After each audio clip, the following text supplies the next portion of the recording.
Hello there, coming to you live from the capital Jakarta, Indonesia. You are watching Special Report here on TVR World, where for the next couple of hours we are bringing you the coverage of the working visit of the Australian Prime Minister Anthony Albanese here in the capital Jakarta, Indonesia. And the Prime Minister has arrived yesterday evening here at the capital. And right now, as we are talking, the official welcoming ceremony is currently unfolding over at the Presidential Palace of Merdeka, Jakarta, and you are looking at live pictures right now from the Merdeka Palace, right there shaking hands, the President of the Republic of Indonesia and Prime Minister Anthony Albanese of Australia at the welcoming lobby of the palace and entering into the very room where we expect moments from now the official bilateral meeting between Indonesia and Australia will take place. And as always, this is a common affair every time our President of Indonesia, Prabowo Subianto, welcomes high-ranking officials and heads of states, heads of government, and another warm interactions there between Prime Minister Albanese with President of Indonesia, Prabowo Subianto. And we expect this is the final moments before they enter into a closed-door meeting, tete-a-tete between the two leaders. Let's join in the short conversations from what we can hear from the palace. Your wife is here? No, she's at work. Did you come I came straight from Canberra to here. Our Parliament is sitting this week. I finished question time a little bit early, straight to the airport, straight here. Thank you. I apologize I didn't meet you at the airport. I had a meeting until 10 o'clock. But President, it is wonderful, and we were met by ministers, and we have always feel very welcome here. Thank you. We have neighbours and friends, and this is my 5th visit now to Indonesia as Prime Minister, and I've been here many more times than that, but 5 times in under 4 years, and that says a lot about how close the relationship is. And today, with the signing, we are going to take that relationship to the strongest it has ever been, and that is so important. Thank you very much. I really actually hope that we could stay a bit more longer. But this one you come please with your wife. Next time, and this is in between a sitting week, so we're scheduling with the insert that we had in December. This is a short visit, but an important visit, and the next visit will be much longer. Thank you.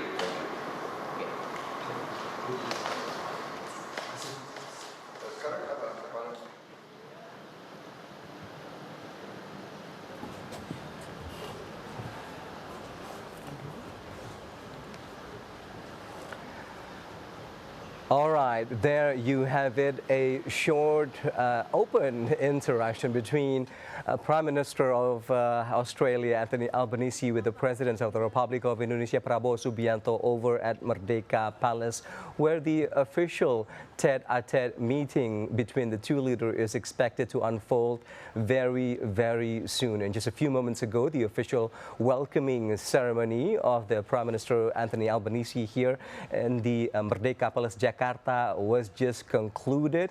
State affairs, as always, and the Prime Minister has arrived yesterday at Halim Perdana Kusuma Airport here in Jakarta to be in a 3-day working visit here in Indonesia, alongside a slew of entourage joining the Prime Minister, and more importantly, to be a part of the Economic Development Summit here taking place in Jakarta, Indonesia. We are expecting a lot of business deals, a lot of G2G conversations to take place. In the meantime, we have the first report coming in for the program. Today, Australian Prime Minister Anthony Albanese arrived in Jakarta on Thursday for a 3-day visit as a reciprocal visit following President Prabowo Subianto trips to Australia on November the 12th, 2025, just last year. And during the visit, he will meet President Prabowo to discuss economic and securities cooperations. We hear that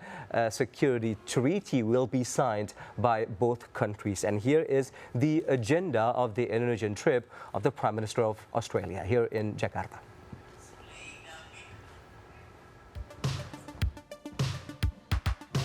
Prime Minister Albanese's return visit is seen as a strategic moment to further strengthen bilateral relations. The political stability maintained by both countries over the past 15 years has built a strong diplomatic foundation to expand new cooperation. Prime Minister Albanese will formally sign the security agreement during his meeting with President Prabowo they negotiated and announced in November.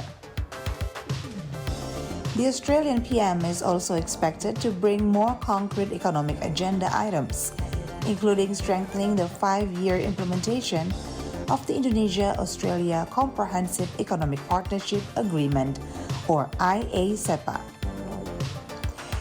The visit will also serve as a key platform to demonstrate Australia's seriousness in deepening economic ties with Indonesia.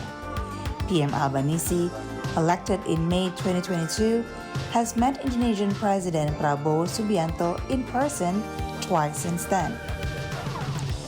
The first meeting took place during the annual leaders meeting in Jakarta on May 15, 2025, and Prabowo's state visit to Sydney on November 12, 2025. During the meeting in May, Prabowo and Albanese agreed to finalize the 2025-2029 Comprehensive Strategic Partnership Action Plan, aligning it with Indonesia's Astacita Vision and Australia's Southeast Asia Economic Strategy to 2040. Discussions also highlighted boosting farmer and MSME capacities, improving Indonesian fruit and fisheries exports to meet Australian standards, and advancing energy transition plus critical minerals for electric vehicles. Albanese expressed optimism for enhanced economic ties in fast-growing Southeast Asia. Meanwhile, during a meeting in Sydney on November 12, 2025, the two leaders discussed bilateral trade, defense, education, and Indo-Pacific security, with plans for a future security agreement in early 2026. Australian Ambassador to Indonesia, Rod Brazier, said the countries are strengthening investment ties, building on trade growth since IA-CEPA took effect. Boosting Australian investment is a top priority.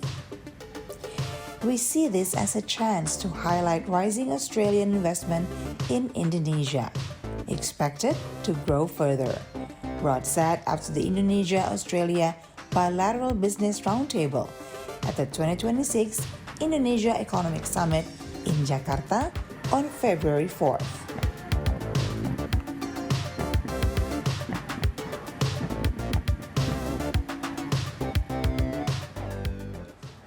Well, in the meantime, as Australia's Prime Minister Anthony Albanese travels to Southeast Asia's largest economy this week and and plans to meet with Indonesia's President Prabowo Subianto, hopes are high that the relationship between the two countries will continue to flourish going forward in the economy and investment sector.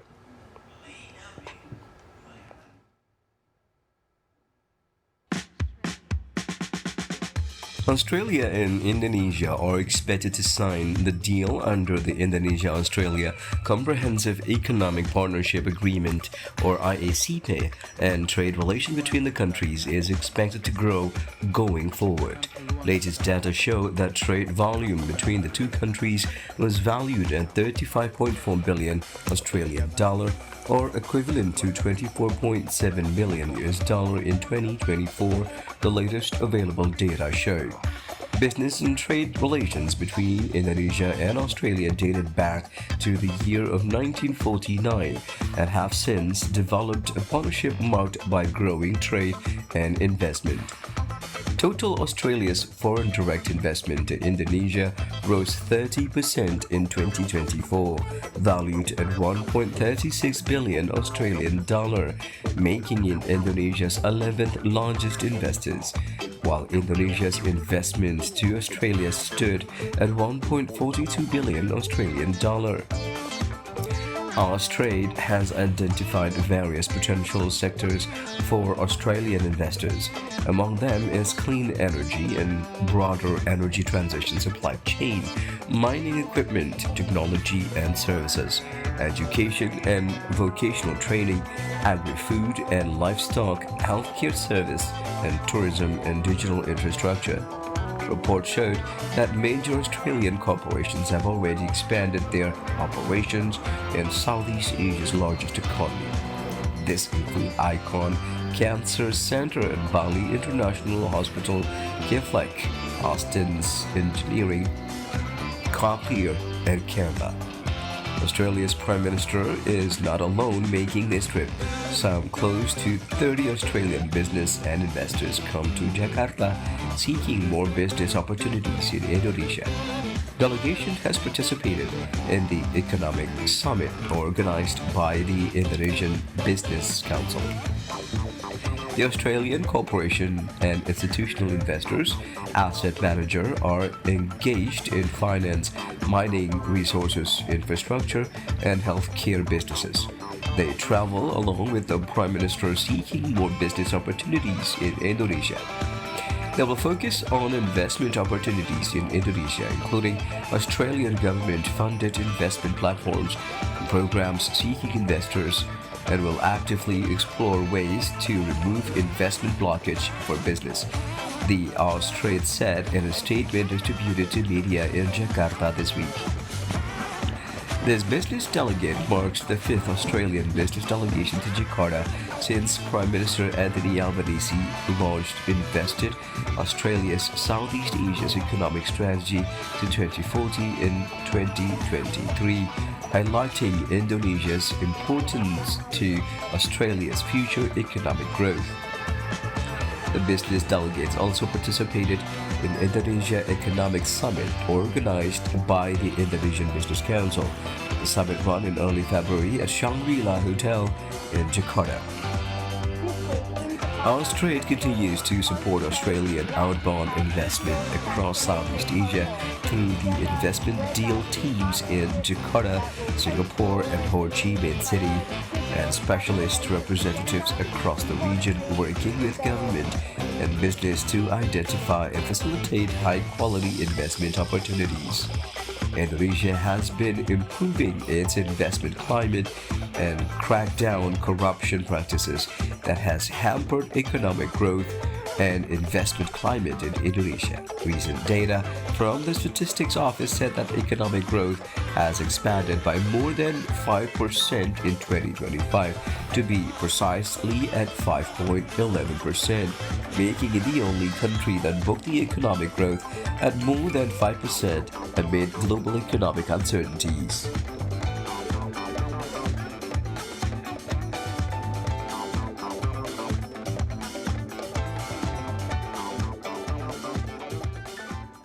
Well, there you have it, a current glimpse of economic ties between Indonesia and Australia. And as we know it, as we speak right now, the conversations, the tete-a-tete meeting between the President of the Republic of Indonesia, Prabowo Subianto, with our Australian counterparts, the Prime Minister Anthony Albanese, is happening right now at Merdeka Palace, Jakarta. We expect some of the key outcomes of the meetings to be unveiled to the public Republic midday today, and there's also been words on the Treaty of Common Security to be signed by both countries today. And for our program, I'm extremely honored to be joined by our esteemed guest today. He is a regular guest here for his insights on international affairs. I'm very happy to have with me today the international relations experts of Pajajaran University, Mr. Teguh Reza Shah, who just arrived actually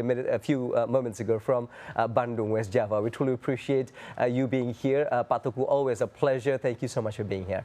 The honor is mine. Regards from Bandung. And this is a big day when it comes to Indonesia and Australia bilateral ties. We know that this is essentially a reciprocal visit, a visit in return from Prime Minister Albanese from what's done before in November last year by our very own President, Prabowo Subianto, visiting Australia back then. But before we go into the nitty-gritty of what we expect to come out of the meeting today and the encounters of these two leaders, I'd like you to walk me through, Pak Teguh, on the current state, the current landscape of Indonesia and Australia diplomatic and bilateral ties from the many decades that we've established this relation. Well, please allow me to say, neighbors are forever. Neighbors are forever. A very important sentence there. We have different political system, different anthropological setting, but we have one thing in common.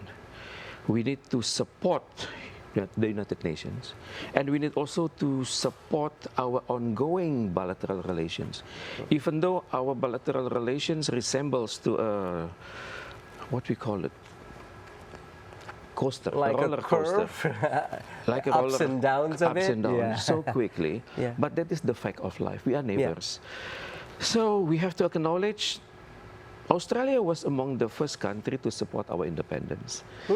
And then I recall sometime in 1947, 1948, when the Dutch wanted to come back to Indonesia. Right. It was the Australian harbor workers and their union who prevented cargoes coming and going from and to Indonesia. Right. In this case, I would like to say our relations is quite strong. But before that, during the pre-colonial era, Indonesian traders and seafarers from South Sulawesi traveled regularly to the western part of Australia. Right. So we can see at that time intermarriages, and then tradition, and then part of the sea between Indonesia and Australia was considered a temporary resting area for Indonesian fishermen. Right. So like Pulau Pasir. So since then, the relationship improved. Improved, beginning with the old order, and then we had experience during that time. During the old order, Indonesia was governed under the banner of Nasyakom, nationalistic, agama, religion, and communism. The relationship went down. And then relationship went up again following the arrival of the new order under the leadership of President Suharto. Yeah. And then we helped establish ASEAN in 1967. And after that, Australia was among the first country to participate in something called the Observer of ASEAN. So for the first time, Australia dealt comfortably with ASEAN 5, Indonesia, Malaysia, Singapore, Thailand, and the Philippines. Right. And then relationship was a bit went down following our involvement in the East Timor issue. And then relationship went up again when we assigned in 1995 in November a document called Agreement of Mutual Security. And the relationship went down again sometime after 1998 when East Timor became a new independent nation under the name of Timor-Leste. And Australia had a role over there under the Interfed. And then the relationship went down again. And then beginning year 2000, in the relationship began to improve here because there is a strong bond between leaders. So Yeah. regardless what is happening at the political, economic, social, cultural, and defense level, but relations must improve at the state level, supported by elite kind of cooperation. This is Right. something to be appreciated. And with Australia, we have been operating multi-level kind of cooperation. Yeah. State level, ministerial level, provincial level, city level, provincial level, even alumni level. Even among the alumni of the defense institution in Australia, we have a strong alumni network here in Indonesia. And So you are being one of them. yes. But we'll talk about that later, of course. Yeah.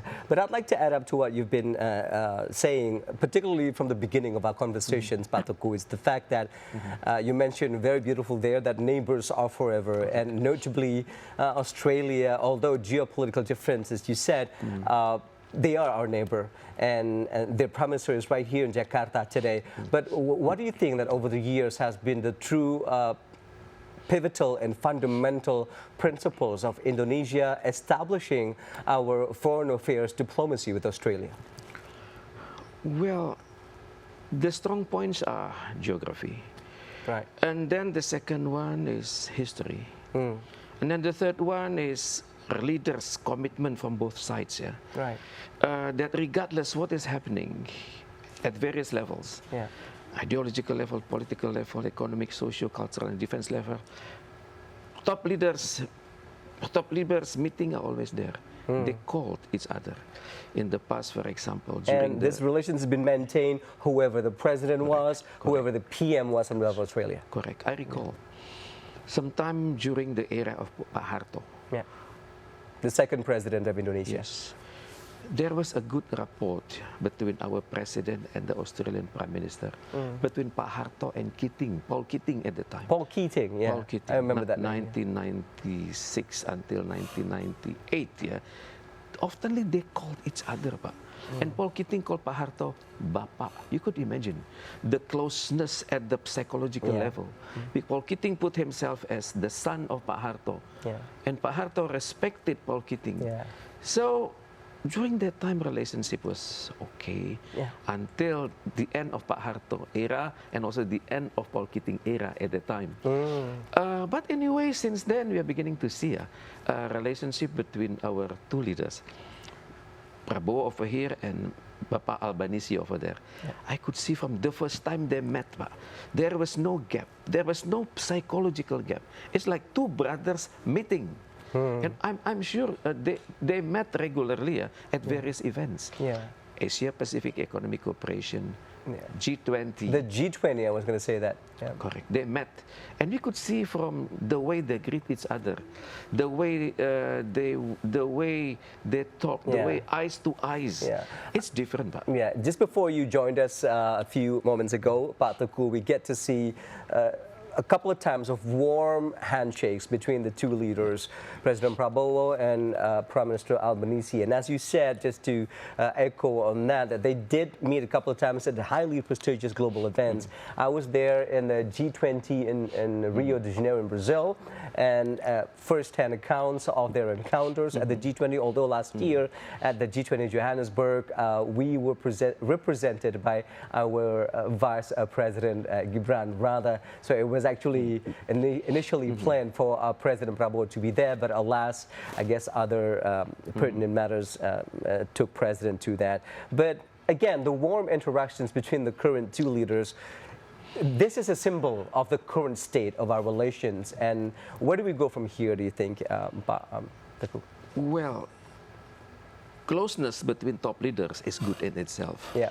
But it needs to be maintained. Yeah. Maintained by the bilateral elites, regardless of who they are. Our top leaders have prepared the foundation. Yeah. The foundation is a very long foundation because theoretically, when leader talks, We just need to build on that foundation, you're saying. yes, It's already established, essentially. it's like a, No need to go around it or do something pivotal. correct. Yeah. When top leaders meet, there are records of the meetings.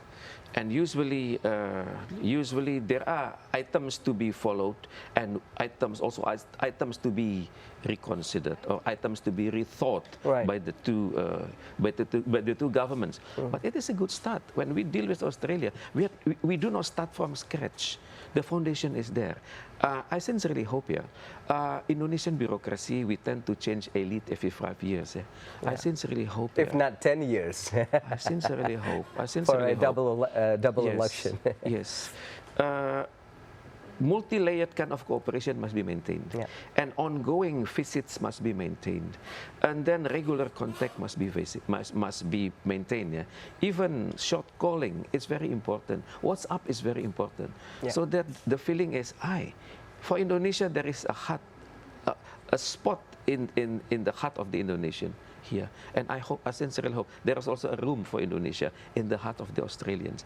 And the relationship is very good. For example, if we go to Bali, most of the tourists are coming from Australia. Right, right. And And they the spend- majority of them, if not Australia or Russians now, Nowadays, Russian. or Chinese. So, yeah. Correct. Correct. But Australian has been there since 40, 50 Yeah. years ago. They actually consider Bali their second home, sir. Correct. It's like a place to go when you have holiday in Australia. They don't go to their beaches, they go to our beaches. Correct. That's If you could amazing. see the tourist guides in Bali, some of them beginning to speak in Australian accent, and they easily pick up Australian phrases. That is only a symbol of very high interaction Correct. between these two nations over the year, and particularly its people-to-people interactions. And also, we've received word, Pak Teguh, that the two leaders are set to formally sign the Australia-Indonesia Treaty on Common Security. I'd like to get your thoughts on this when we return in just a few minutes. Our special reports of the state visits of the Prime Minister of Australia, Anthony Albanese, here in Jakarta, will return in just a few minutes. Stay with us until then. Good night.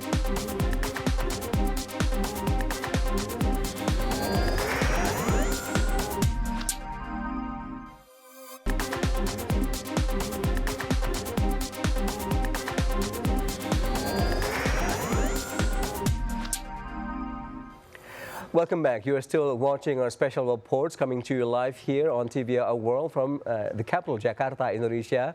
I'm Rahmat Idris, and as we speak right now, the behind closed door tete-a-tete meeting between two leaders, the President of the Republic of Indonesia, Prabowo Subianto, and Australian Prime Minister Anthony Albanese is happening right now, and we are awaiting for the outcome, the deliverables, all the common agreements that may result from today's meeting. This is a part of a 3-day working visit of Prime Minister Albanese here in Jakarta, Indonesia, alongside a slew of entourage taking part in Jakarta's Economic Development Summit, happening right now also in the capital. In the meantime, let's look closer to the figure of Prime Minister Anthony Albanese, the very top leader of Australia, who is here currently in Jakarta in May 2025. Anthony Albanese did what many experts thought impossible, defying record low approval ratings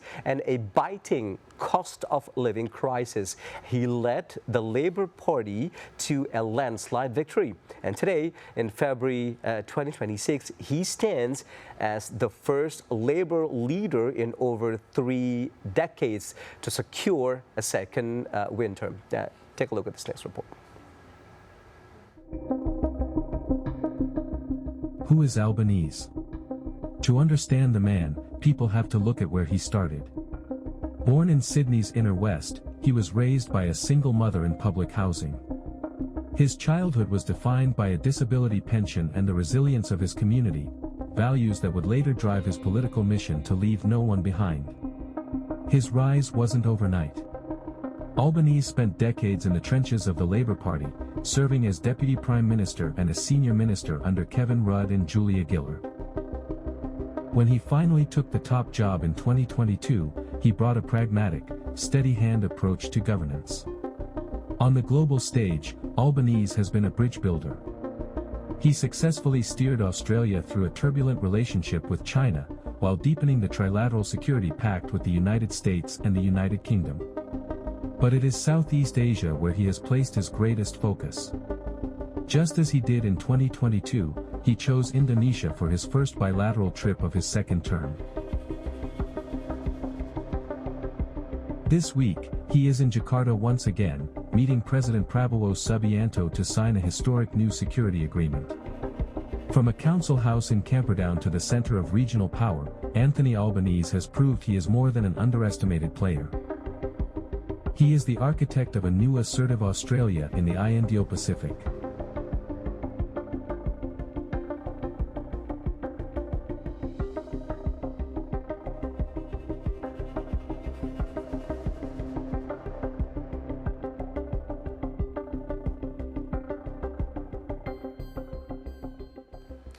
Well, Australia, it is the only nation on Earth to occupy an entire continent spanning nearly 7.7 million square kilometers. It is one of the largest countries in the world and the undisputed heart of Oceania.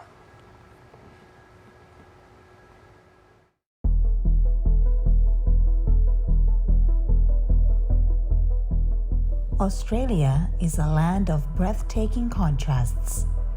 From the ancient tropical rainforests of the north to the rugged snowfields of the southeast, and the vast red center, which makes the nation the flattest and second driest continent on the planet.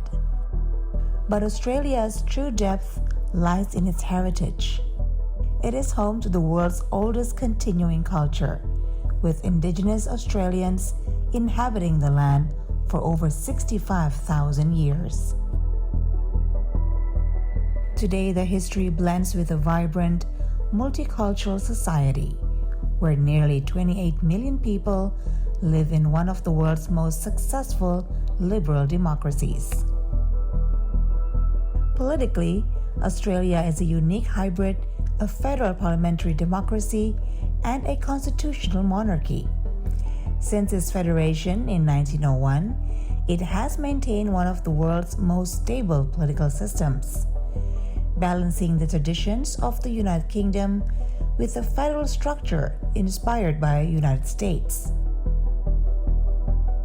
In terms of economic, Australia is a heavyweight. In 2024, the economy showed its resilience, growing by 1.3%, driven by public investment and a powerhouse mining sector, which leads the world in coal, iron ore, and lithium exports.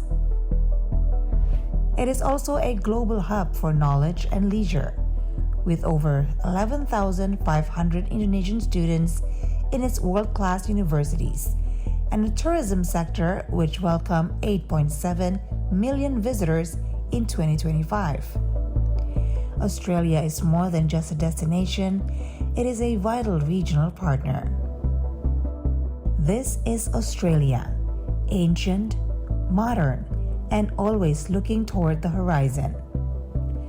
From the red heart of the desert to the bustling streets of the cities, Australia continues to grow, adapt, and shine. A nation proud of its past and confident in its future.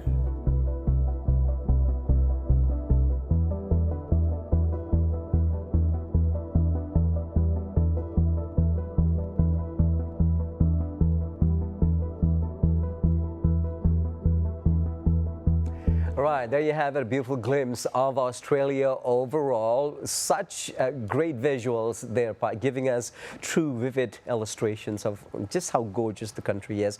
But prior to that, we have the report on the very profile, the figure of Anthony Albanese himself, who just clinched the win for his second term. I guess he's very popular in Australia. Your thoughts? Yes, I'm amazed seeing his career. He climbed the ladder step by step. Of leadership. Yeah? The ladder of leadership, especially he came from a background. I believe he had his single mother. Yes, and in public housing in Sydney here. I could imagine the difficulties, the challenges faced by Albanese during that time. And also during that time, I could imagine the strength of Australian public policy in supporting the people coming from the lower middle background. Yeah. I do not know the social status of our Albanese, but I'm sure the public policy done by Australia towards the what we call it, people with special needs, people with disabilities. I proved myself when I was there for years. The attention of the national government for all segments of the society were very good, very resilient. And it is not surprising for me to hear a keyword, resilient giant. Oh my God. They're really a giant in the sense of the land is so huge, and then they have their own continent, and then the potentials are amazing. And then the quality of the people are also amazing. Yes. I recall in 1950 something, they began to introduce an education policy for us in Indonesia under the banner of Colombo Plan. Huge number of Indonesians studied in Australia. You know, for example, our former Vice President, Bapak Budiono, he was graduated from Australia. And then heaps of ministers also graduated from Australia. For example, the former Minister of Foreign Affairs, Bapak Martin Natalegawa. He one of our very renowned former Foreign Affairs ministers. Yes. He studied in Australian National University. And then, Pak Marty studied at the London School of Economics. But Ibu Mari Pangestu, Pak, studied in Australia. And also Ibu Dewi Fortuna Anwar studied also in Australia. Another prominent figure here in our country. Correct. And Bapak Hartarto, Erlangga Hartarto is also an Australian graduate. So Australia had proved its capability to improve the human resources of Indonesia.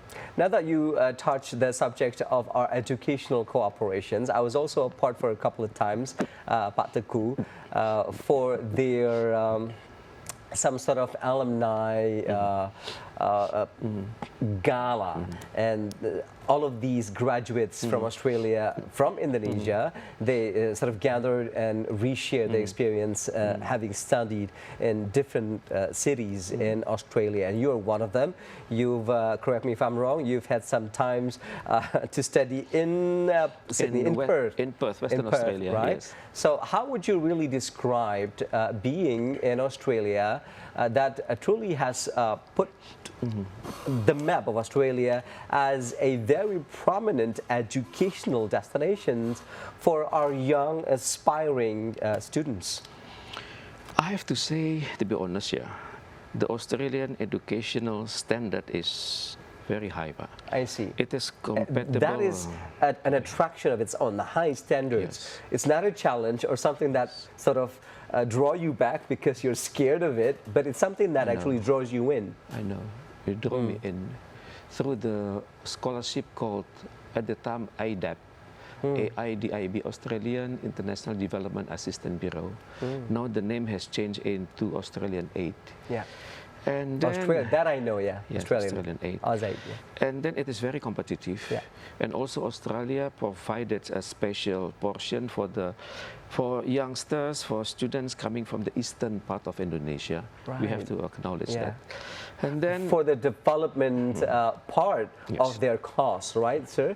There's a lot of projections towards developing the eastern part of Indonesia, and thus their students need to study it. Correct, sir. Correct. And then when it comes to in order to come to Australia, there is an IELTS examination. Reading, speaking, listening, and writing. We have to reach a level at least 6.5. I'm sure you excelled all of them. I had problems at first, but my reading, listening, writing was okay, about 7. But this was decades upon decades ago. But the way the Australians prepared us, they managed to provide a special course in Jakarta, to raise the quality of my listening. I see. It took me 2 months under the Australian supervision, and under the Australian aid.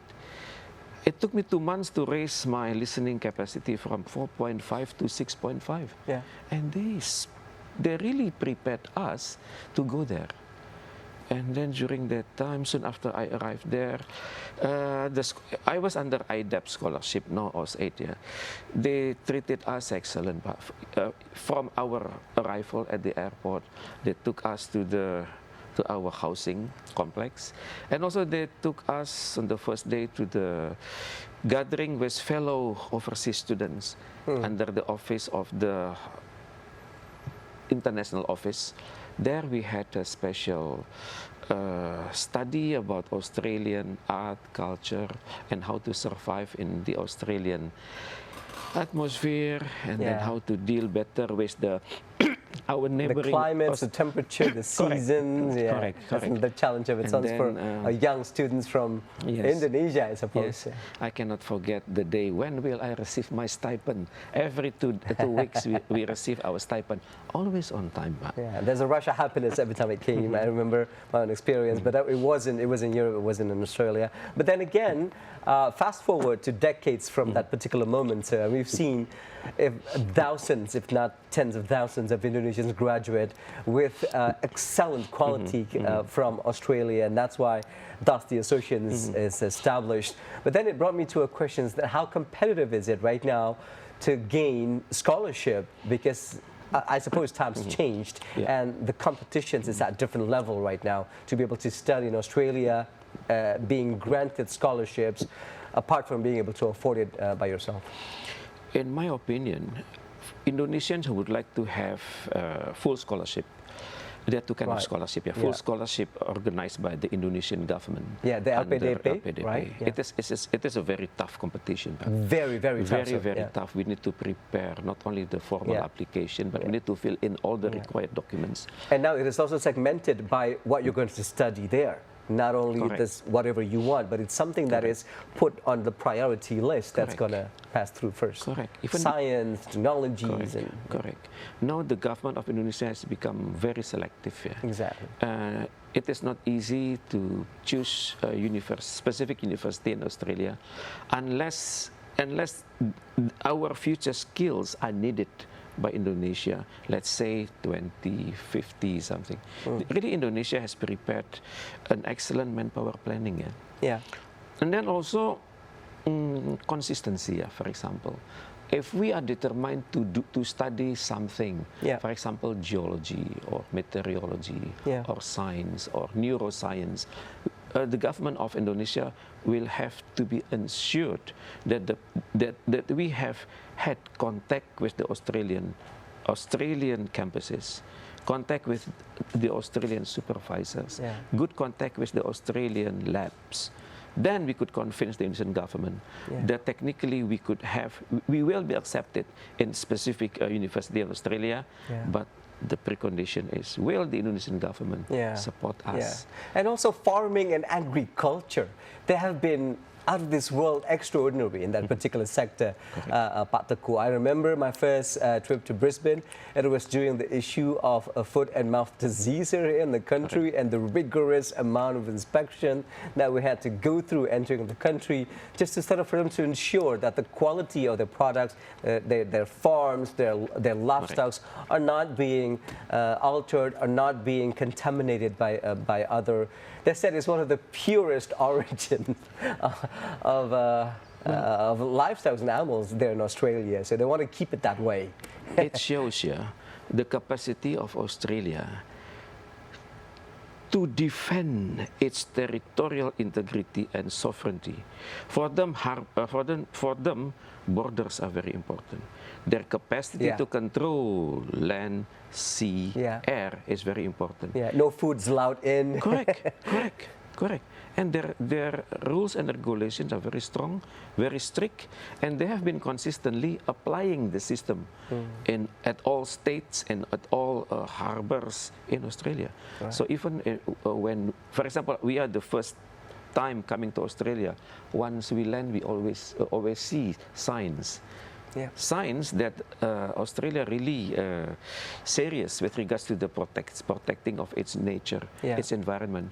So once seeing the signs left and right, people will feel that they need to respect it, and then they will report what they have. If they are sure that it is prohibited to bring meat, fruits, or unpacked food. I think they will easily throw it somewhere at the bin. Yeah, well, it is forbidden. Just before we go to break very quickly, but at this point in time, are there any other avenues that have been provided for the aspiring students to study in Australia from the routes of not from the G to G or provided by the governments, but rather university to university, being an academician yourself from that standpoint? From my understanding, alumni network are very strong here. Yeah, I see.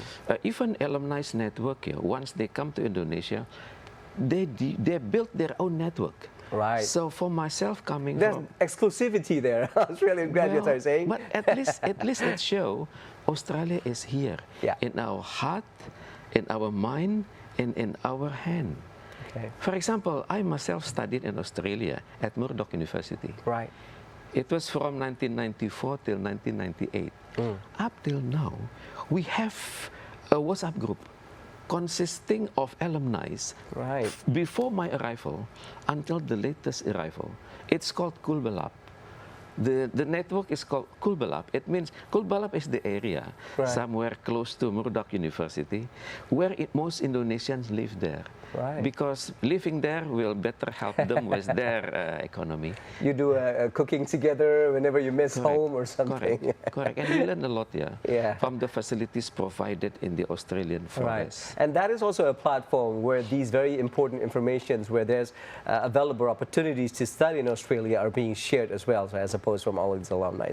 But in the meantime, we have more exciting topics in regards to the current ongoing meeting between President Prabowo and PM Albanese in Jakarta. I'd like to get your thoughts on that as well when we return right here on Special Reports on TV World. We will be right back.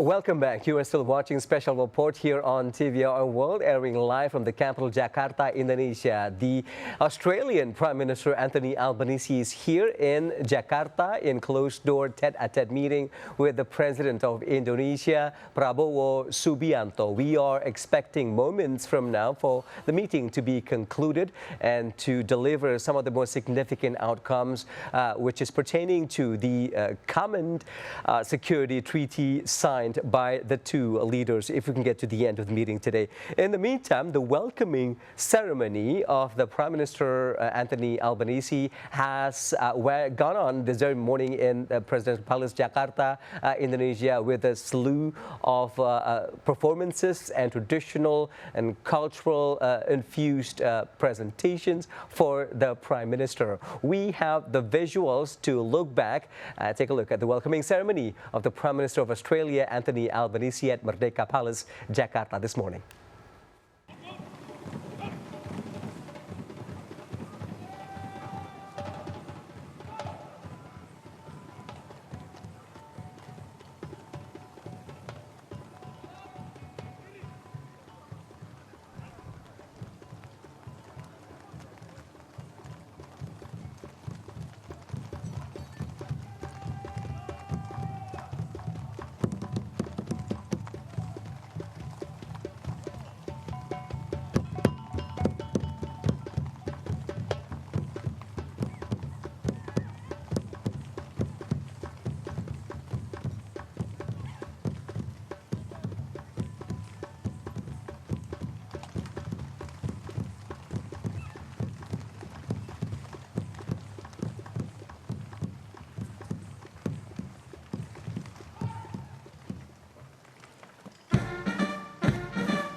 Hormat senjata. Kau.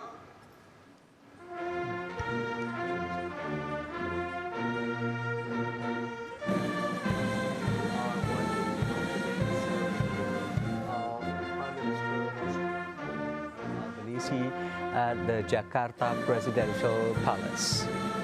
The Prime Minister arrived yesterday evening here in Jakarta and was welcomed in person by the Minister of Foreign Affairs of Indonesia, Sugiono, alongside high-ranking officials on behalf of President Prabowo Subianto. And this morning, the Prime Minister himself paid a visit.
And the gratifying sound of Indonesia Raya. And right now, this is live pictures happening at the Jakarta Presidential Palace. The treaty, we believed, has been signed by the two leaders. And this is, again, as we've heard earlier, that the Treaty on Common Security of Australia and Indonesia is indeed one of the top agenda for the two leaders to agree upon. And we believe that moment has come when the two folders have been signed, which we have reached the agreement for the Treaty on Common Security. And you are looking at the moment of signing, where both leaders, the presidents of Indonesia, Prabowo Subianto, and Australian Prime Minister Anthony Albanese, are the main signatories of the treaty. Now, let's go over very quickly to Mr. Teku here.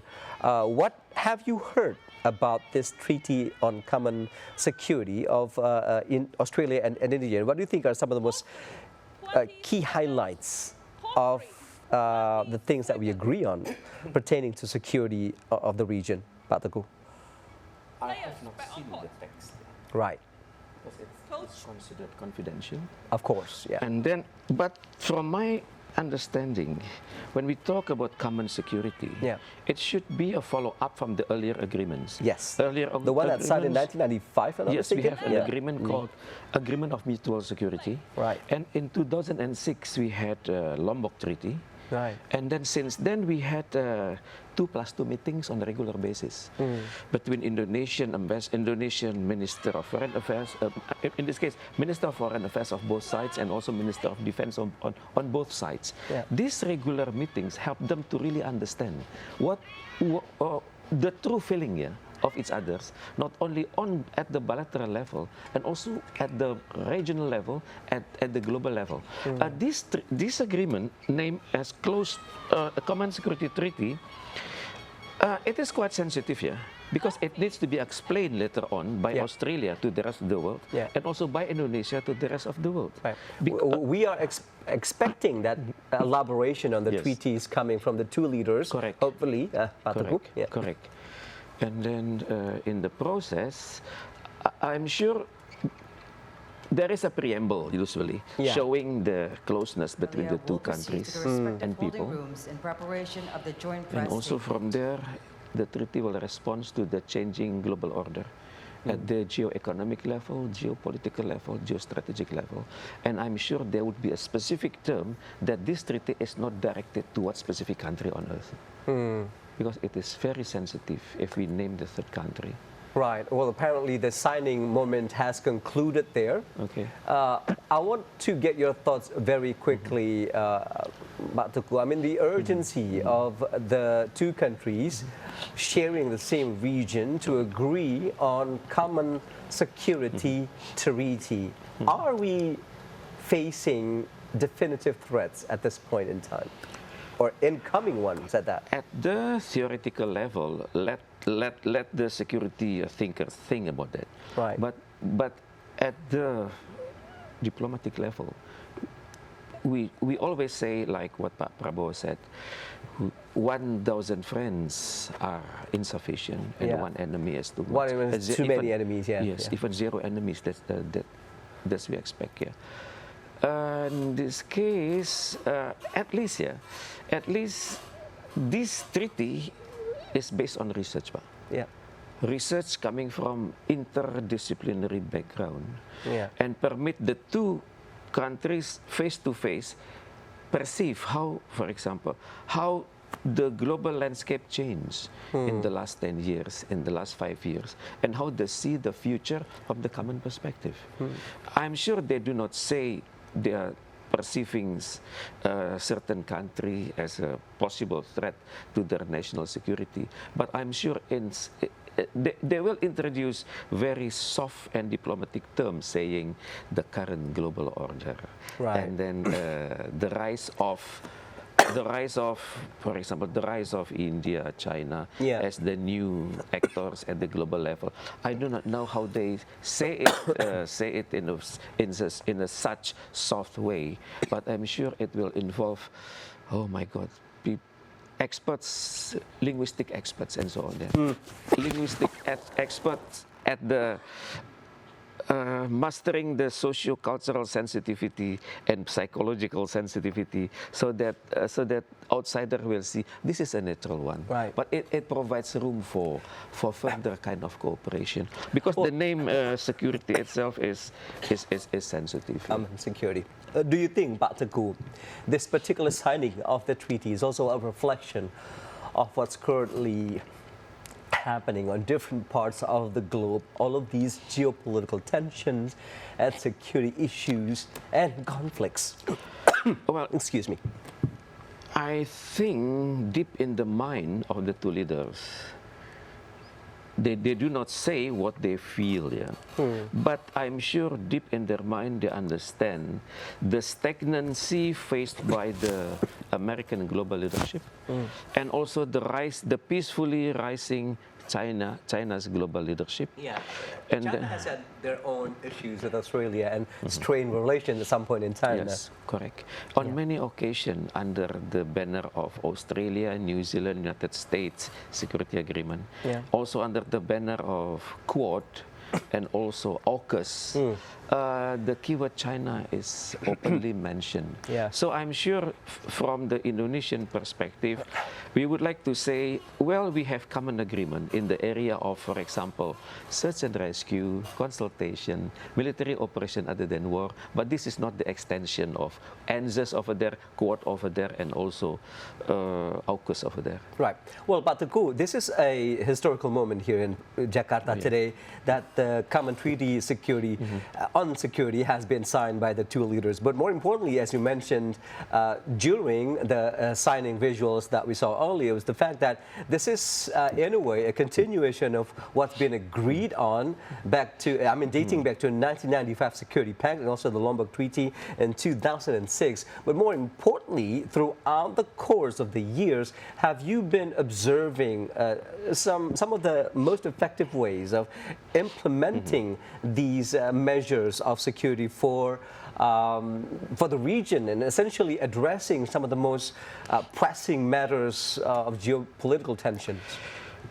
At the principal point, I began to see the representation of the Indonesian soldiers and also Australian soldiers in each other defense academy.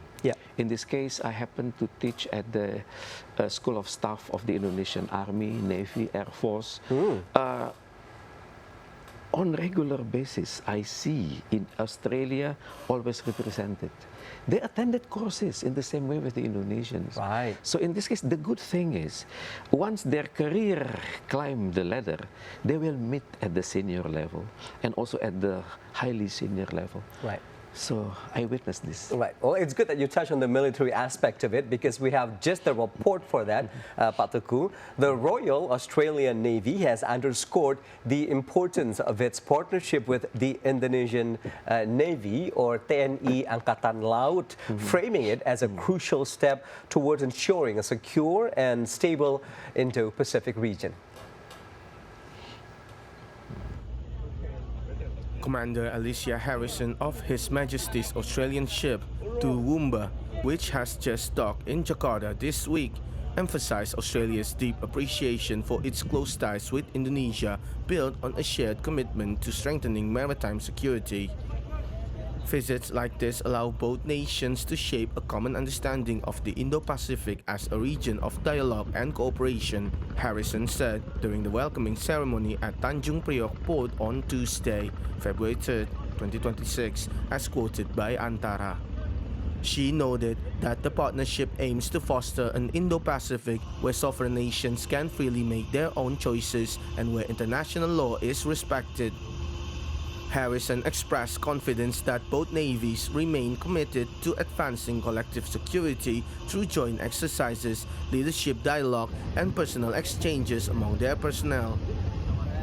Beyond shared strategic interests, she highlighted the unique significance of Indonesia-Australia relations, pointing out that the two countries share one of the world's longest maritime boundaries.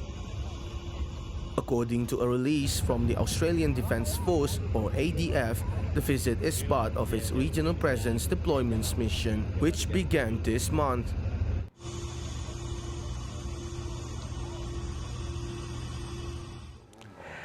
Let's move on to the next report now. Indonesia's Creative Economy Minister, Teguh Rifki Harsha, hosted Australia's Minister for the Arts, Tony Burke, in Jakarta, where they reaffirmed their commitment to deepening synergy and the creative industries between the two countries. Take a look at this next report. The meeting took place at the Ministry of Creative Economy office on Wednesday, January 28. Indonesia and Australia have seen their creative economy cooperation grow over the years. We hope 2026 will mark a crucial phase for broadening collaboration across subsectors and strengthening our bilateral strategic partnership, Harsha said. He used the meeting to commend the joint projects carried out in 2025, highlighting the 10th anniversary of the annual Australia-Indonesia Cinema Festival, or FSAI, Spice-focused business matching in Sydney, and an agreement with Australian software company Canva to empower Indonesia. Salam sejahtera kita sekalian. Prabowo Subianto. Shalom, salve, Om Swastiastu. Namo Buddhaya, salam kebajikan. Yang saya hormati dan yang saya muliakan, Perdana Menteri Australia, Saudara Anthony Albanese, dengan para menteri dan pejabat tinggi, rekan-rekan media yang saya hormati, saya sangat gembira dapat menyambut kembali sahabat saya, Perdana Menteri Indonesia di Jakarta. Kunjungan ini juga menjadi kesempatan bagi saya untuk membalas sambutan hangat yang saya terima saat berkunjung ke Sydney pada bulan November 2025 yang lalu. Pada kesempatan yang baik ini, izinkan saya menyampaikan ucapan selamat Hari Australia yang jatuh pada tanggal 26 Januari tahun 2026.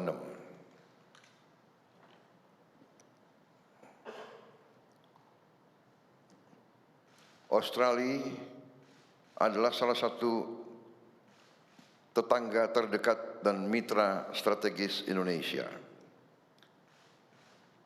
Australia dan Indonesia juga mempunyai hubungan yang cukup panjang, hubungan persahabatan.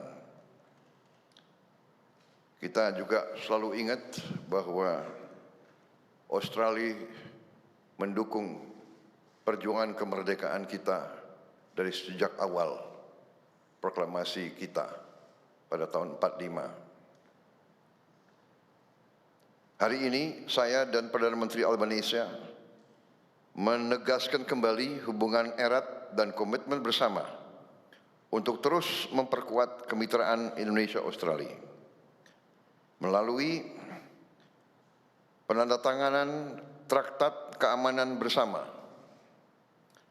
Perjanjian keamanan bersama ini mencerminkan tekad kedua negara untuk terus bekerja sama secara erat dalam menjaga keamanan nasional masing-masing, serta berkontribusi nyata bagi perdamaian dan stabilitas kawasan Indo-Pasifik.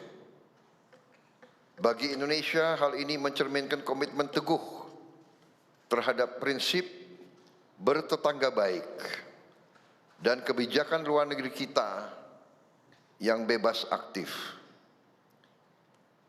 Indonesia dan Australia ditakdirkan untuk hidup berdampingan, dan kita memilih membangun hubungan tersebut atas dasar saling percaya dan itikat baik. Indonesia ingin bersahabat dengan semua pihak, dan kita tidak ingin punya musuh manapun. Untuk itu, kami meyakini bahwa perjanjian ini akan menjadi salah satu pilar penting bagi stabilitas dan kerjasama di kawasan kita. Hadirin yang saya hormati, dalam pertemuan hari ini, saya dan Perdana Menteri Indonesia juga membahas berbagai agenda prioritas bersama. Di bidang pertanian, saya mengundang pihak Australia untuk mengembangkan joint venture di sektor pertanian di kedua negara, guna mendukung upaya Indonesia untuk memperkuat ketahanan pangan kita. Saya juga mengundang Australia untuk berinvestasi di sektor hilirisasi mineral kritis Indonesia, termasuk pengolahan nikel, tembaga, boksit, dan emas. Pada saat yang sama, kami juga mendorong perusahaan Indonesia untuk berinvestasi di sektor pertambangan mineral kritis Australia.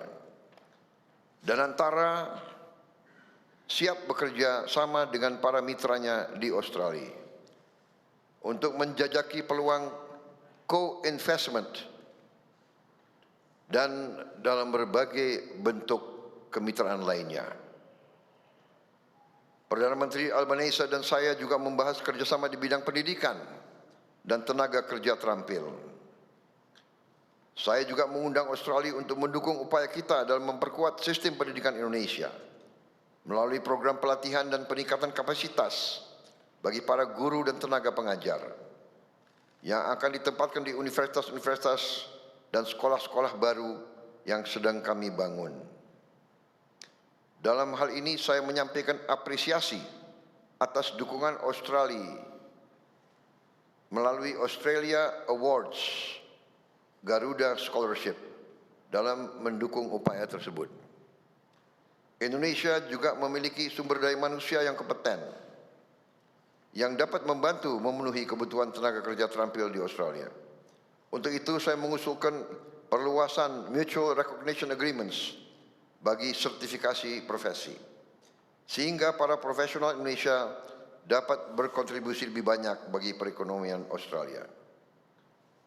Sebagai penutup, saya mengundang Perdana Menteri Indonesia untuk menghadiri Ocean Impact Summit di Bali pada bulan Juni tahun ini. Saya yakin kehadiran Perdana Menteri akan membantu memastikan KTT tersebut menghasilkan capaian yang nyata. Dalam juga mendorong kerjasama kita di bidang kelautan. Kita memahami bahwa laut adalah kepentingan bersama bagi semua negara, apalagi kedua negara kita. Demikian yang dapat saya sampaikan. Terima kasih. At this time, we're honored to invite the Prime Minister of Australia, the Honourable Anthony Albanese, to address the statement.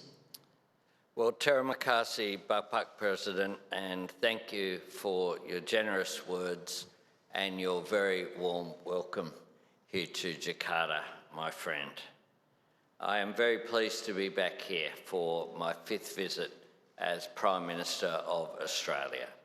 No country is more important to Australia or to the prosperity, security and stability of the Indo-Pacific than Indonesia. We share a deep trust and an unbreakable bond as neighbours, partners and friends. In this spirit of friendship, I extend Australia's condolences to the Indonesian people for all those lost in the tragic flooding and landslides in Sumatra last year and West Java just last month. Our thoughts are with the victims and their families. I would like to thank you, President Prabowo, and the people of Indonesia for the condolences that were extended to the Australian people following the Bondi attack in December last year. In November last year, I had the honour of hosting you in Sydney. There we announced the substantive conclusion of negotiations for a new bilateral treaty on common security. And today we have signed the Treaty of Jakarta 2026. The treaty reflects the close friendship, partnership and deep trust between our two nations under our comprehensive strategic partnership. It builds on a history of defence cooperation dating back 3 decades to the Keating and Suharto governments, which was signed back in December 1995. Today I was delighted to sign this treaty with Bapak President, a historic moment in our nation's relationship and recognition that the best way to secure peace and stability in our region is by acting together. This agreement signals that Australia and Indonesia's relationship is stronger than it has ever been. The fact that we are signing this treaty today is testament to President Prabowo's strong leadership and his personal commitment to promoting security in our region and indeed around the world. As I have said, the treaty is a significant extension of our existing security and defence cooperation. It demonstrates the strength of our partnership and depth of our trust and cooperation. Australia and Indonesia share one of the world's longest maritime boundaries, which naturally makes us close partners. But today, we are more than just partners, we are close friends. Today, to complement the Treaty on Common Security, I'm pleased to announce a range of new defence cooperation initiatives that reflect the growing strategic trust and ambition in our relationship, including offering to establish a new embedded position for a senior Indonesian officer in the Australian Defence Force, reflecting and reinforcing that trust between our two nations, supporting the development of joint defence training facilities to increase Indonesia's ability to conduct joint exercises with your partners, including Australia, and expanding military education exchanges between our militaries to build relationships and increase understanding between our next generation of military leaders. Deepening Australia's economic engagement with Indonesia and with Southeast Asia more broadly has been a top priority for my government. To that end, we have agreed a Memorandum of Understanding between the Australian Government and the Indonesian Sovereign Wealth Fund, Danantara. This will lead to increased cooperation and information sharing between Australian agencies and Indonesia's newest sovereign wealth fund. Just as importantly, it will help to identify opportunities for increased two-way investment between our nations, bolstering our shared economic security and resilience. Bapak President, I thank you for the important discussions that we've had today and for your generous hospitality. I have no doubt that the relationship between Australia and Indonesia will continue to go from strength to strength in the years ahead, and that we will continue working together as neighbours, but more importantly, as friends, to keep building a peaceful, stable and prosperous region. Terima kasih.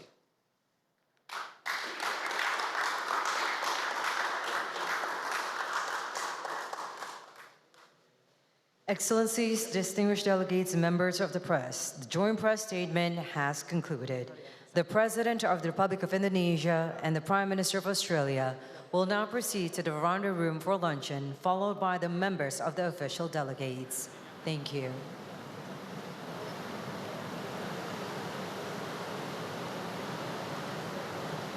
Opening, illuminating joint press conference delivered by the President of the Republic of Indonesia, Prabowo Subianto, alongside his Australian counterpart, their very own Prime Minister Anthony Albanese at the Presidential Palace, Jakarta. There's a lot of key takeaways there. I'd like to get the insights from you, Pak Tuku, our guest for today.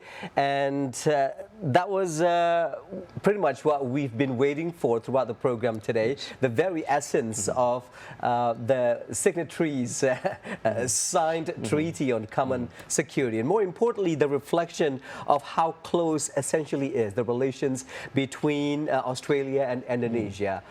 Pak Prabowo, our president, said sahabat, which is close friend, best friend.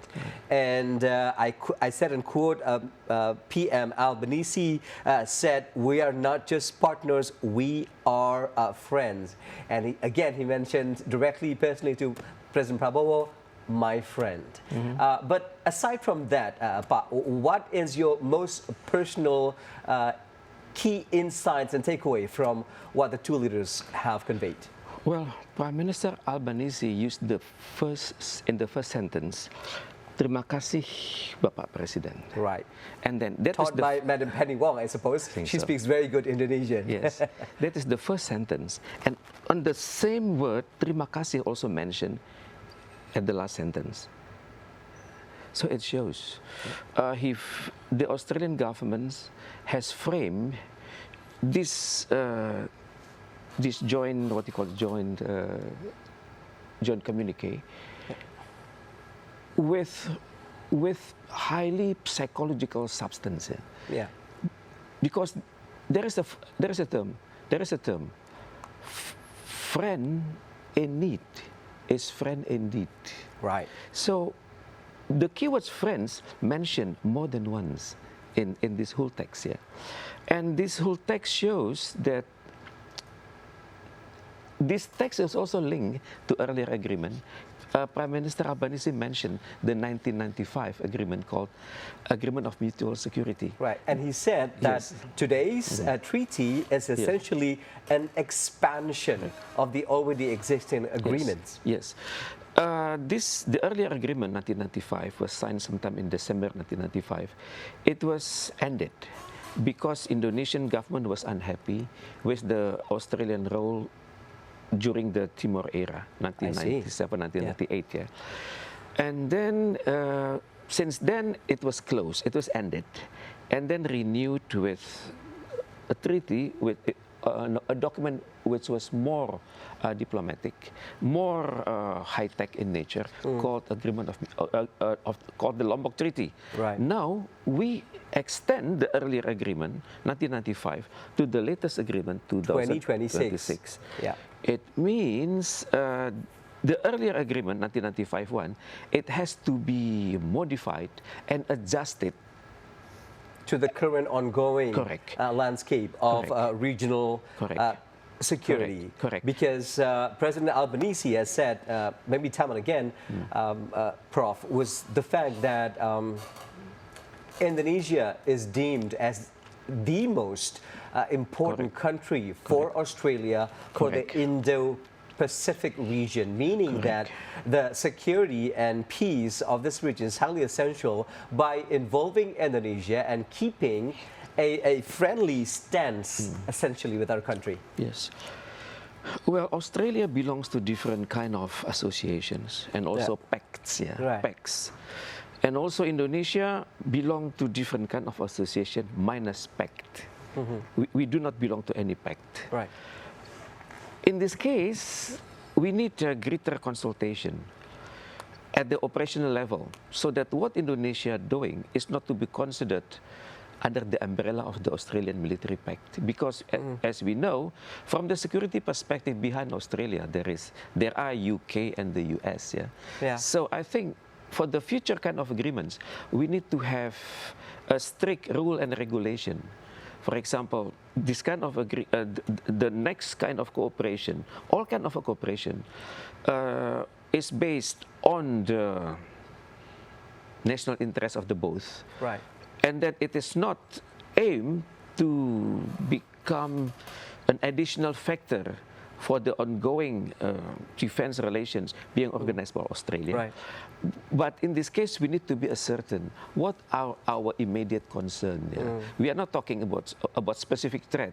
Maybe we are talking about illegal mining, illegal shipping, and then illegal arms transfer or illegal migration. Right. This could be the highlight of the next follow-up of this agreement.